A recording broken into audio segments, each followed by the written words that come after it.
2019 parliament തെരഞ്ഞെടുപ്പിന്റെ ഫലം വന്നപ്പോൾ കേരളത്തിൽ കോൺഗ്രസിനും UDF-നും വേണ്ടി അത്ഭുതങ്ങൾ സൃഷ്ടിച്ച യുവ വനിതാ സ്ഥാനാർത്ഥിയാണ് രമ്യ ഹരിദാസ്. തൻ്റെ 33-ാമത്തെ വയസ്സിൽ ഇടതിൻ്റെ ശക്തി കേന്ദ്രമായ ആലത്തൂർ മണ്ഡലത്തിൽ നിന്ന് സിറ്റിംഗ് MP ആയ PK ബിജുവിനെ 1,50,000-ലധികം വോട്ടുകളുടെ ഭൂരിപക്ഷത്തിൽ പരാജയപ്പെടുത്തിക്കൊണ്ടാണ് രമ്യ ഹരിദാസ് MP ആയി തെരഞ്ഞെടുക്കപ്പെട്ടത്. തൻ്റെ 30-ാം വയസ്സിൽ രമ്യ ഹരിദാസ് ബ്ലോക്ക് പഞ്ചായത്ത് പ്രസിഡന്റായ ഒരു യുവ വനിതാ കോൺഗ്രസ് നേതാവാണ് എന്ന് നാം തിരിച്ചറിയേണ്ടതുണ്ട്.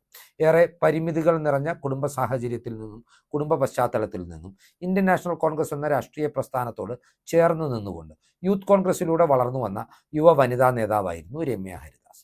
എന്നാൽ 2019 ശേഷം 2024 എത്തിയപ്പോഴേക്കും രമ്യ ഹരിദാസിന് തൻ്റെ വിജയം ആലത്തൂരിൽ ആവർത്തിക്കുവാൻ സാധിച്ചില്ല എന്നതും ശ്രദ്ധേയമാണ്.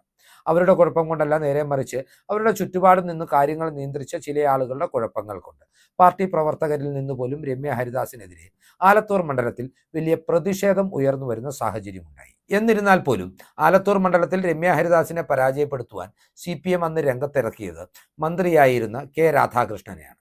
CPM-നെ സംബന്ധിച്ചിടത്തോളം അവരുടെ ഏറ്റവും ജനകീയ നേതാവ്, ക്ലീൻ ഇമേജുള്ള നേതാവ്, കേരളത്തിലെ ഏറ്റവും കറക്റ്റായിട്ടുള്ള മന്ത്രി എന്നീ പരിവേഷങ്ങളോടുകൂടിയാണ് രാധാകൃഷ്ണൻ ആലത്തൂർ മണ്ഡലത്തിലേക്ക് മത്സരിക്കുവാനെത്തുന്നത്. എന്നിട്ടും കേവലം 20,000 വോട്ടുകളുടെ ഭൂരിപക്ഷത്തിൽ മാത്രമാണ് രമ്യ ഹരിദാസിനെ അദ്ദേഹത്തിന് പരാജയപ്പെടുത്തുവാൻ സാധിച്ചത്. പിന്നീട് രാധാകൃഷ്ണൻ MP ആയതിനെ തുടർന്ന് ഒഴിവ് വന്ന ചേലക്കരയിലെ ഉപതെരഞ്ഞെടുപ്പിൽ UDF സ്ഥാനാർത്ഥിയായി മത്സരിച്ചത് രമ്യ ഹരിദാസാണ്. വീറും വാശിയും നിറഞ്ഞു നിന്ന് ഈ മത്സരത്തിന്റെ ഫലം വന്നപ്പോഴും രമ്യയ്ക്ക് നിരാശയായിരുന്നു ഫലം. 12,000-ഓളം വോട്ടുകൾക്കാണ് രമ്യ ഹരിദാസ് ആ ഉപതെരഞ്ഞെടുപ്പിൽ CPM സ്ഥാനാർത്ഥിയോട് പരാജയപ്പെട്ടത്. ഇങ്ങനെയൊക്കെയാണ് കാര്യങ്ങളെങ്കിലും രമ്യ ഹരിദാസിനെ ചേർത്ത് നിർത്തുവാൻ തന്നെയാണ് കോൺഗ്രസ് പാർട്ടിയുടെ തീരുമാനമെന്ന സൂചനകളാണ് ഇപ്പോൾ പുറത്തു വരുന്നത്. ഇക്കഴിഞ്ഞ ദിവസങ്ങളിൽ പുറത്തു വന്ന KPCCയുടെ പുനഃസംഘടനാ പട്ടികയിൽ വൈസ് പ്രസിഡന്റായി ഭാരവാഹിത്വം നേടിയെടുക്കുവാൻ രമ്യ ഹരിദാസിന് സാധിച്ചിരുന്നു. എന്നാൽ തൻ്റെ തട്ടകമായ മലബാർ ബെൽറ്റിൽ നിന്ന് മാറി നിന്നുകൊണ്ട് മധ്യ തിരുവിതാംകൂറിലേക്ക് രമ്യ ഹരിദാസ് 2026 നിയമസഭാ തെരഞ്ഞെടുപ്പിൽ കടന്നു വരുമെന്നും സ്ഥാനാർത്ഥിയാകുമെന്നുമുള്ള റിപ്പോർട്ടുകളാണ് ഇപ്പോൾ പുറത്തു വരുന്നത്. മധ്യ തിരുവിതാംകൂറിന്റെ ഭാഗമായ പത്തനംതിട്ട ജില്ലയിൽ നിന്നാവും രമ്യ ഹരിദാസ് 2026 നിയമസഭാ തെരഞ്ഞെടുപ്പിൽ മത്സരിക്കാൻ പോകുന്നതെന്ന ശക്തമായ സൂചനകളാണ് കോൺഗ്രസ് വൃത്തങ്ങൾ ഇപ്പോൾ പുറത്തുവിടുന്നത്. കോൺഗ്രസിന് വേണ്ടി തെരഞ്ഞെടുപ്പ് തന്ത്രങ്ങൾക്ക് രൂപം നൽകുന്ന സുനിൽ കൊനഗേലുവിന്റെ ഉപദേശപ്രകാരമാണ് രമ്യയെ മധ്യ തിരുവിതാംകൂറിലേക്ക് പത്തനംതിട്ട ജില്ലയിലേക്ക് ചുവടുമാറ്റുന്നതെന്നും അറിയാൻ കഴിയുന്നുണ്ട്. പത്തനംതിട്ട ജില്ലയിലെ അടൂർ മണ്ഡലത്തിൽ നിന്നാവും രമ്യ ഹരിദാസ് 2026 നിയമസഭാ തെരഞ്ഞെടുപ്പിൽ മത്സരത്തിനിറങ്ങാൻ പോകുന്നത് എന്ന വ്യക്തമായ തെളിവുകളാണ് ഞങ്ങൾക്ക് ലഭിച്ചിട്ടുള്ളത്. 2026 നിയമസഭാ തെരഞ്ഞെടുപ്പിൽ അടൂർ മണ്ഡലത്തിൽ നിന്ന് സ്ഥാനാർത്ഥിയാകുന്നതിന് മുന്നോടിയായി തന്നെയാണ് ഈ കഴിഞ്ഞ ദിവസങ്ങളിൽ UDF സംഘടിപ്പിച്ച വിശ്വാസ സംരക്ഷണ സംഗമത്തിലടക്കം രമ്യ ഹരിദാസിന് വേദിയിൽ വലിയ പ്രാമുഖ്യം ലഭിച്ചത്.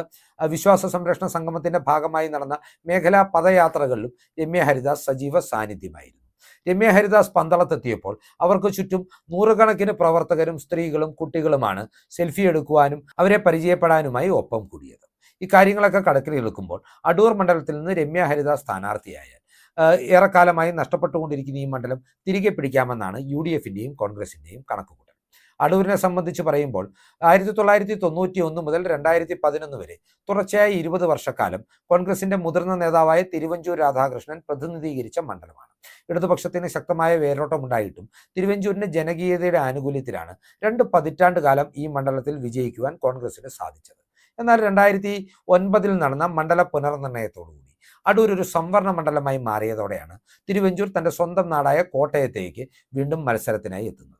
തിരുവഞ്ചൂരിന്റെ അഭാവത്തിൽ കോൺഗ്രസിന് വേണ്ടി 2011 നടന്ന പൊതു തെരഞ്ഞെടുപ്പിൽ മത്സരത്തിനിറങ്ങിയത് പന്തളം സുധാകരനാണ്. നിലവിലെ ഡെപ്യൂട്ടി സ്പീക്കറായ ചിറ്റയം ഗോപകുമാർ ആയിരുന്നു അദ്ദേഹത്തിന്റെ എതിരാളി. കേവലം 700-ൽ താഴെ വോട്ടുകൾക്കാണ് പന്തളം സുധാകരനെ പരാജയപ്പെടുത്തി ചിറ്റയം ഗോപകുമാർ 2 പതിറ്റാണ്ടിന് ശേഷം അടൂർ മണ്ഡലം ഇടതുപക്ഷത്തേക്ക് എത്തിച്ചത്. എന്നാൽ 2016 നടന്ന പൊതു തെരഞ്ഞെടുപ്പിൽ ശക്തമായ ഇടതു തരംഗത്തിന്റെ ആനുകൂല്യത്തിൽ UDF-ന്റെയും കോൺഗ്രസിന്റെയും പ്രതിനിധിയായി മത്സരിച്ച KK ഷാജുവിനെ 25,000-ലധികം വോട്ടുകൾക്ക് പരാജയപ്പെടുത്തിക്കൊണ്ടാണ് ചിറ്റയം ഗോപകുമാർ 2ാം വട്ടവും നിയമസഭയിലെത്തുന്നത്. എന്നാൽ 2021 ആയപ്പോഴേക്കും ചിത്രം മാറി മറിയുന്നതും നാം കണ്ടിട്ടുണ്ട്. കോൺഗ്രസിന് വേണ്ടി 2021 പൊതു തെരഞ്ഞെടുപ്പിൽ സ്ഥാനാർത്ഥിയായി രംഗത്തിറങ്ങിയത് പത്തനംതിട്ട ജില്ലയിലെ ശ്രദ്ധേയനായ യുവ നേതാവായിരുന്ന MG കണ്ണനായിരുന്നു. കേവലം 3000-ൽ പരം വോട്ടുകളുടെ ഭൂരിപക്ഷത്തിൽ മാത്രമാണ് MG കണ്ണനെ പരാജയപ്പെടുത്തിക്കൊണ്ട് ചിറ്റയം ഗോപകുമാർ 2021 തുടർച്ചയായ 3-ാം വട്ടവും നിയമസഭയിലേക്ക് തെരഞ്ഞെടുക്കപ്പെട്ടതും ഡെപ്യൂട്ടി സ്പീക്കറായി നിയമിതനായത്.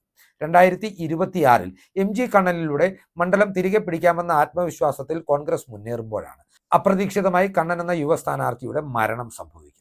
കണ്ണന്റെ അഭാവത്തിൽ ഈ മണ്ഡലത്തിൽ മുന്നോട്ട് വെക്കുവാൻ കോൺഗ്രസിന് കൃത്യമായ ഒരു ജനകീയ സ്ഥാനാർത്ഥി ഇല്ലാത്ത പശ്ചാത്തലത്തിൽ തന്നെയാണ് രമ്യ ഹരിദാസിലേക്ക് ചർച്ചകൾ കേന്ദ്രീകരിച്ചതും ഒടുവിൽ രാഷ്ട്രീയ തന്ത്രജ്ഞനായ സുനിൽ കൊനകോലുവിന്റെ ഉപദേശം കൂടി സ്വീകരിച്ച് രമ്യയെ അടൂരിൽ മത്സരത്തിനിറക്കുവാൻ കോൺഗ്രസ് തീരുമാനിച്ചിരിക്കുന്നത് എന്നുമാണ് ഇപ്പോൾ പുറത്തുവരുന്ന റിപ്പോർട്ടുകൾ സൂചിപ്പിക്കുന്നത്. ഏതൊക്കെയാണെങ്കിലും 2026-ൽ കോൺഗ്രസിനെ സംബന്ധിച്ച് അവർ ഏറെ വിജയപ്രതീക്ഷ വെച്ച് പുലർത്തുന്ന ഒരു സീറ്റാണ് അടൂർ. അതുപോലെ തന്നെ പത്തനംതിട്ട ജില്ലയിലെ 5 സീറ്റുകളിൽ 4 വിജയിക്കണമെന്ന കണക്കുകൂട്ടലിന്റെ അടിസ്ഥാനത്തിൽ തന്നെയാണ് പാർട്ടി ഇപ്പോൾ മുന്നോട്ട് പോകുന്നത്. പത്തനംതിട്ട ജില്ലയെ സംബന്ധിച്ചിടത്തോളം കോൺഗ്രസിന്റെ ഒരു വലിയ കോട്ടയായിരുന്നു ഒരു കാലഘട്ടം വരെ ഈ ജില്ലയെങ്കിൽ നിലവിൽ ഈ ജില്ലയിൽ നിന്ന് കോൺഗ്രസിന് ഒരു MLA പോലുമില്ല എന്നതാണ് യാഥാർത്ഥ്യം. എന്നാൽ 2026-ലെ നിയമസഭാ തെരഞ്ഞെടുപ്പിൽ ജില്ലയിലെ 5 സീറ്റുകളിൽ 4 സീറ്റുകളിലും കോൺഗ്രസ് സ്ഥാനാർത്ഥികളായി ശക്തരെ തന്നെ കളത്തിലിറക്കി ആ 4 സീറ്റുകളിലും വിജയമുറപ്പിക്കണമെന്നാണ് കോൺഗ്രസ് നേതൃത്വം കണക്കുകൂട്ടുന്നത്. 2021 വരെ ജോസഫ് ഗ്രൂപ്പ് മത്സരിച്ചു വന്ന അല്ലെങ്കിൽ കേരള കോൺഗ്രസുകൾ മത്സരിച്ചു വന്ന തിരുവല്ല സീറ്റ് ഏറ്റെടുക്കുന്നതിനെക്കുറിച്ചും കോൺഗ്രസിനുള്ളിൽ ചർച്ചകൾ സജീവമാകുന്നുണ്ട്. നിലവിലെ രാഷ്ട്രീയ സാഹചര്യങ്ങളും കോൺഗ്രസ് വൃത്തങ്ങളിൽ നിന്നുള്ള വാർത്തകളും പരിഗണിക്കുമ്പോൾ പത്തനംതിട്ട ജില്ലയിലെ കോന്നി മണ്ഡലത്തിൽ നിന്ന് തുടർച്ചയായ മണ്ഡലത്തിൽ 20 വർഷക്കാലം MLA ആയിരുന്ന അടൂർ പ്രകാശ് തന്നെ വീണ്ടും മത്സരിക്കാനെത്തുമെന്നാണ് അറിയാൻ കഴിയുന്നത്.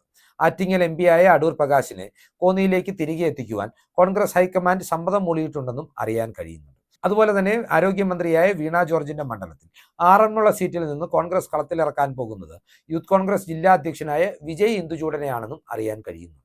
സാമുദായിക സമവാക്യങ്ങൾ വിജയ് ഇന്ദുചൂഡന് അനുകൂലമാണ്.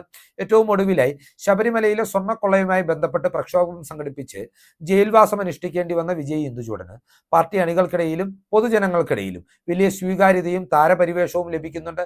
അദ്ദേഹത്തിന്റെ അച്ഛൻ കോൺഗ്രസ് പാർട്ടിയുടെ ഒരു ജീവിക്കുന്ന രക്തസാക്ഷിയായിരുന്നു എന്ന വൈകാരികതയും വിജയ് ഇന്ദുചൂഡൻ എന്ന സ്ഥാനാർത്ഥിയോട് കോൺഗ്രസ് പ്രവർത്തകർക്കും പൊതുജനങ്ങൾക്കും ഉണ്ട് എന്നതാണ് യാഥാർത്ഥ്യം. റാന്നി മണ്ഡലത്തിൽ കേരള കോൺഗ്രസിന്റെ സിറ്റിംഗ് MLA ആയ പ്രമോദ് നാരായണനെ പരാജയപ്പെടുത്തുവാൻ യൂത്ത് കോൺഗ്രസ് നേതാവായ യൂത്ത് കോൺഗ്രസിന്റെ ദേശീയ സെക്രട്ടറിയായി നിയമിതനായ അബിൻ വർക്കിയെ കളത്തിലിറക്കുമെന്നും അറിയാൻ കഴിയുന്നുണ്ട്. ഓർത്തഡോക്സ് സഭയുടെ വലിയ പിന്തുണയുള്ള നേതാവ് കൂടിയാണ് അബിൻ വർക്കി. ചാനൽ ചർച്ചകളിലൂടെ മലയാളികൾക്ക് സുപരിചിതനും സമരമുഖങ്ങളിലൂടെ കോൺഗ്രസ് പ്രവർത്തകരുടെ വികാരവുമായി അബിൻ വർക്കിക്ക് റാന്നി മണ്ഡലത്തിൽ മത്സരത്തിനിറങ്ങിയാൽ പ്രമോദ് നാരായണനെ പരാജയപ്പെടുത്തുവാൻ കഴിയുമെന്ന് തന്നെയാണ് കോൺഗ്രസ് നേതൃത്വം വിലയിരുത്തുന്നത്. ഇതിനെ സാധൂകരിക്കുന്ന കണ്ടെത്തലുകൾ സുനിൽ കനകലും മുന്നോട്ട് വെച്ചിട്ടുണ്ടെന്നും അറിയാൻ കഴിയുന്നു. തിരുവല്ല മണ്ഡലത്തെ സംബന്ധിച്ച് ജോസഫ് ഗ്രൂപ്പിൽ നിന്ന് വർഗീസ് മാമൻ മണ്ഡലത്തിൽ സ്ഥാനാർത്ഥിയാകുമെന്ന് പൊതുവിൽ ഒരു ചർച്ച ഉയർന്നു വരുന്നുണ്ടെങ്കിലും അവസാന ഘട്ടത്തിൽ കോൺഗ്രസ് ഒരുപക്ഷെ ഈ സീറ്റ് ഏറ്റെടുത്ത് ഏതെങ്കിലും ഒരു മുതിർന്ന നേതാവിനെ മത്സരരംഗത്ത് ഇറക്കുവാനുള്ള സാധ്യതകളും സജീവമാണ്. കാര്യങ്ങളൊക്കെ പരിഗണിക്കുമ്പോൾ രമ്യ ഹരിദാസിന്റെ സ്ഥാനാർത്ഥിത്വം കൂടിയാകുമ്പോൾ പത്തനംതിട്ട ജില്ലയിലെ 0 സീറ്റ് എന്ന അവസ്ഥയിൽ നിന്ന് 5-ൽ 4 പിടിക്കാം എന്ന് ഉറപ്പുവരുന്ന ഒരു രാഷ്ട്രീയ സാഹചര്യത്തിലേക്കാണ് ഇപ്പോൾ കാര്യങ്ങൾ മുൻപോട്ട് പോകുന്നത്. UDFനെ സംബന്ധിച്ച് ഏറെ പ്രതീക്ഷകൾ പത്തനംതിട്ട ജില്ലയെക്കുറിച്ച് അവർ വെച്ചു പുലർത്തുന്നുണ്ട്.